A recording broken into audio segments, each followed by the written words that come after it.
بسم اللہ الرحمن الرحیم۔ اعوذ باللہ من الشیطان الرجیم، بسم اللہ الرحمن الرحیم۔ الحمد للہ رب العالمین، والصلاة والسلام علی سیدنا وحبیبنا محمد وآلہ الطیبین الطاہرین۔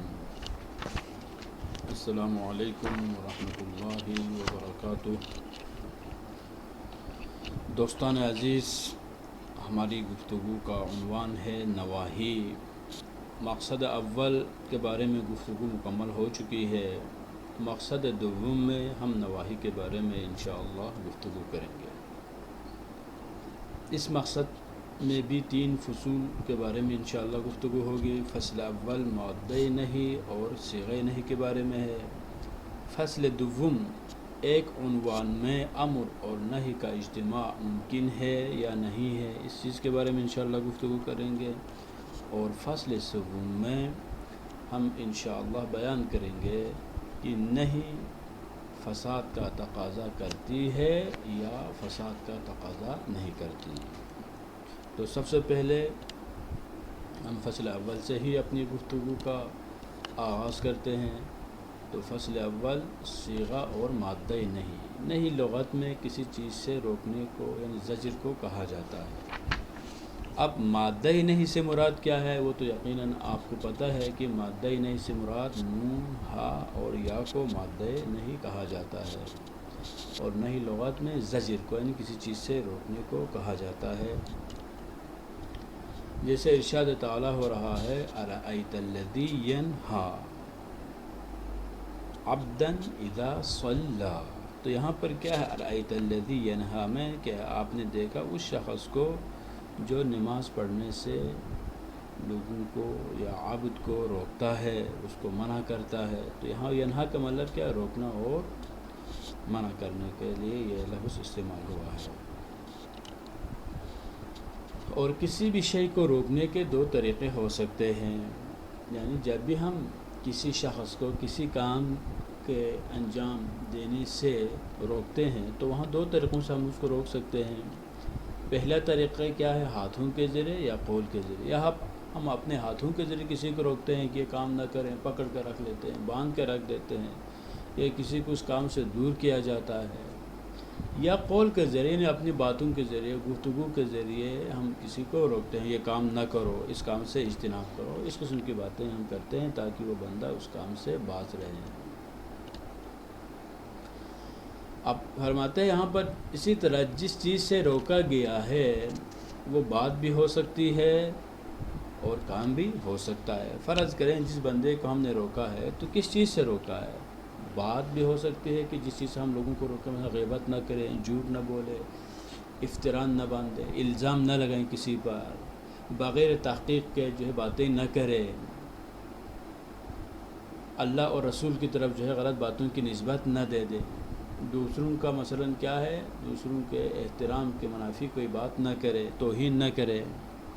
اور کام بھی ہو سکتا ہے، مثلا کسی کو ظلم کرنے سے ہم کسی کو روکیں، کسی کے مال کو چھیننے سے ہم روکیں، اچھا کسی پر جو ہے بغیر کسی کے مال کو کھانے سے ہم کسی کو روکتے ہیں، کسی کے مال میں تصرف کرنے سے جو ہے ہم کسی کو روکتے ہیں۔ تو یہ کیا ہے، یہ دو چیزیں ہو سکتی ہے۔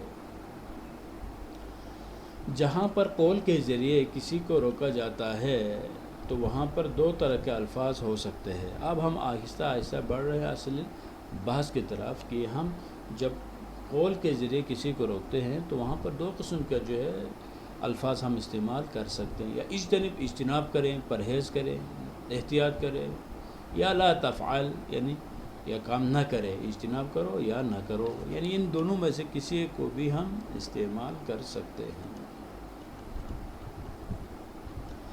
اب یہاں پر ایک بحث شروع ہو رہی ہے، وہ بحث یہ ہے کہ ہم نے صیغہ امر کے بارے میں کہا تھا کہ عامل کے لیے ضروری ہے کہ وہ عالی بھی ہو اور مستعلی بھی ہو، یعنی استعلاء اور علو دونوں کو امر بمعنی طلب کے صدق آنے کے لیے ہم نے ضروری قرار دیا تھا۔ اب ایک سوال جو پیدا ہو رہا ہے وہ سوال یہ ہے کیا نہی میں بھی ان 2 چیزوں کا ہونا ضروری ہے؟ یعنی ناہی کے لیے عالی ہونا بھی ضروری ہے، اسی طرح سے مستعلی بھی ہو تو اس نہی کے مطابق عمل کرنا واجب ہوگا۔ نہی کے مطابق عمل کرنے کا مطلب کیا ہے؟ جس کام سے روکا گیا ہے اس کو ہم انجام نہ دیں۔ یا یہاں پر امر اور نہی میں فرق موجود ہے۔ امر میں استعلاء اور علو ضروری ہیں، لیکن نہی میں ان میں سے کسی کی بھی ضرورت نہیں ہے۔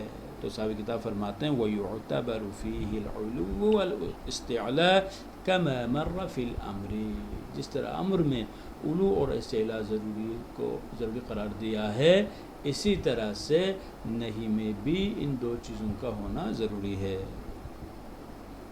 وَيَتَبَادَرُ، اب یہاں پر ایک سوال ہوتا ہے کہ ان کو ہم کہاں سے سمجھیں؟ ٹھیک ہے، ہم نے کہا کہ استعلاء اور علو کا ہونا ضروری ہے، تو فرماتے ہیں ان کو کیسے سمجھیں؟ فرماتے وہی دلیل جو پہلی جو ہے صورت میں ہم بیان کر چکے ہیں، اسی طرح سے آپ یہاں پر بھی سمجھ سکتے ہیں۔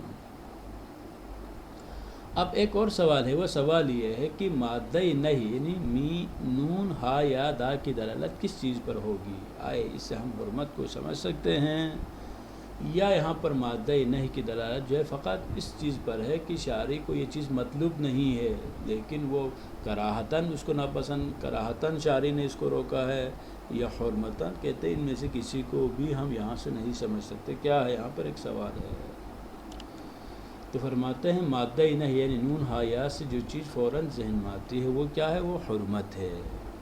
ان جب بھی کوئی شخص جو عالی ہو اور جو مستعلی کے انداز میں بھی کوئی آرڈر جاری کرے، کوئی نہیں کرے کسی چیز سے، تو انسان کے ذہن میں فوراً جو چیز آتی ہے وہ ہے حرمت ہے، حرمت یعنی اس سے بچنا ضروری ہے۔ یعنی جب مولا کسی چیز سے روکے تو عقل حکم کرتی ہے نہی کا امتثال ضروری ہے، اور نہی کا امتثال منہی عنہ سے اجتناب کے ذریعے ہی ہو سکتا ہے، پس حرمت پر دلیل تبادر ہے۔ اب آیت کریمہ میں سے بہت سارے آیتیں اس چیز کے بارے میں موجود ہے، جیسا کہ اللہ تعالیٰ کا ارشاد ہے سورہ نساء میں، بسم اللہ الرحمن الرحیم وَأَخْذِهِمُ الرِّبَا وَقَدْ نُهُوا عَنْهُ، وہ لوگ کیا کرتے تھے؟ ربا، سودی معاملہ کرتے تھے، سود لیتے تھے، جبکہ ان کو اس ربا سے روکا گیا تھا، اس چیز سے ان کو نہیں کی گئی تھی۔ تو یہاں پر کیا ربا حرام ہے، ربا لینا کیا ہے؟ حرام ہے، پس اس نہیں کی مخالفت کرنا یہ حرام ہے۔ اسی طرح سے فَلَمَّا عَتَوْا عَمَّا نُهُوا عَنْهُ قُلْنَا لَهُمْ كُونُوا قِرَدَةً خَاسِئِينَ، تو یہاں پر بھی کیا ہے؟ قِرَدَةً عَمَّا نُهُوا عَنْهُ سے جب وہ لوگ باز نہیں آئے تو پھر ان کو مسخ کر دیا، كُونُوا قِرَدَةً خَاسِئِينَ، تو یہاں پر بھی کیا ہے؟ یہ نہیں بھی حرمت پر دلالت کرتی ہے۔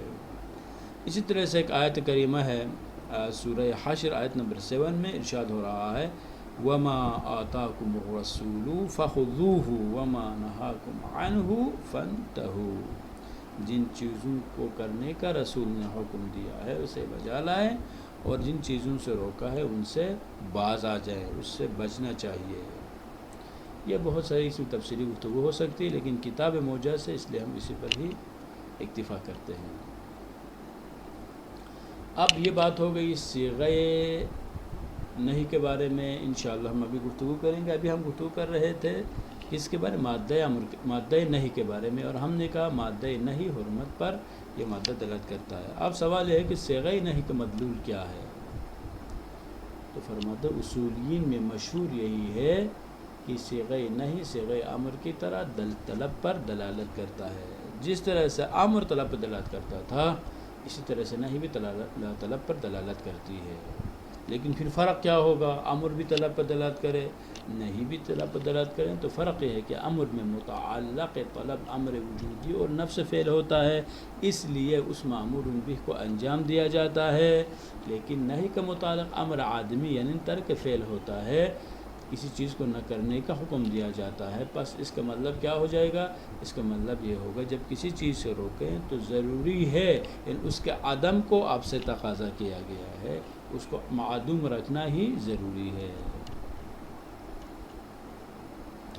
اب ہم صاحب کتاب سے پوچھتے ہیں کہ کیا آپ اس نظریے میں مشہور کے ساتھ موافق ہیں یا نہیں ہیں؟ تو صاحب کتاب فرماتے ہیں حق یہ ہے صیغہ یا حیات امر بعث کے لیے وضع ہوئی ہے، جبکہ صیغہ نہیں یا حیات نہیں زجر کے لیے وضع ہوئی ہے۔ یہ جو طلب کی آپ بات کر رہے ہیں، صاحب کتاب کو یہ بات پسند نہیں ہے۔ وہ فرماتے نہیں، نہ امر طلب کے لیے وضع ہوا ہے اور نہیں طلب کے لیے وضع ہوئی ہے، بلکہ امر بعث کے لیے وضع ہوا ہے اور نہیں زجر کے لیے وضع ہوا ہے۔ اور یہ زجر کبھی جوارح کے ذریعے ہوتا ہے، جیسے ہاتھ اور سر کے ذریعے اشارہ کرنا، مثلا کسی کو ہم ہاتھوں کے ذریعے اشارہ کر رہے ہیں یا آنکھوں کے ذریعے اشارہ کریں یا سر کے ذریعے اشارہ کریں کہ نہ کریں، اور کبھی جو لفظ اور کتابت کے ذریعے۔ بس امر اور نہیں دونوں کے متعلق طبیعت الشیء من حیث طبیعت ہونے میں دونوں متحد ہے۔ ان امر بھی کس کے والے آتا ہے؟ طبیعت سے متعلق امر ہوتا ہے، اور نہیں کا متعلق بھی کیا ہے؟ طبیعت ہے۔ ذات الشیء کے بارے میں امر ہوتا ہے اور ذات الشیء کے بارے میں نہیں ہوتی ہے۔ لیکن حقیقت، مبادی اور آثار کے لحاظ سے دونوں مختلف ہے۔ جب دونوں طبیعت کے بارے میں ہوں تو یہاں پر ایک سوال پھر ذہن میں آتا ہے، ان میں پھر کیا فرق ہوگا؟ امر بھی طبیعت اور نہیں بھی طبیعت کے لیے، تو کیا فرق ہو سکتا ہے؟ تو فرماتے ہیں 3 چیزوں میں ان میں فرق پایا جاتا ہے۔ حقیقت امر حقیقت نہیں سے مختلف ہے، مبادی امر مبادی نہیں سے مختلف ہے، آثار جو امر پر مترتب ہوتے وہ اور ہیں، جو نہیں پر مترتب ہوتے وہ اور ہیں۔ اب ہم بڑھتے ہیں سوالات کی طرف۔ پہلا سوال یہ ہے کہ مادہ نہیں سے کیا مراد ہے، واضح کرے۔ سوال نمبر 2، کیا نہیں اور امر میں علو اور صلہ کے اعتبار سے کوئی فرق پایا جاتا ہے یا نہیں، بیان کریں۔ تیسرا یہ مشہور کی نظر میں صیغہ نہیں کس چیز پر دلالت کرتا ہے، اس چیز کو واضح کرے۔ وصلی اللہ علی سیدنا و حبیبنا محمد و آلہ طیبین الطاہرین۔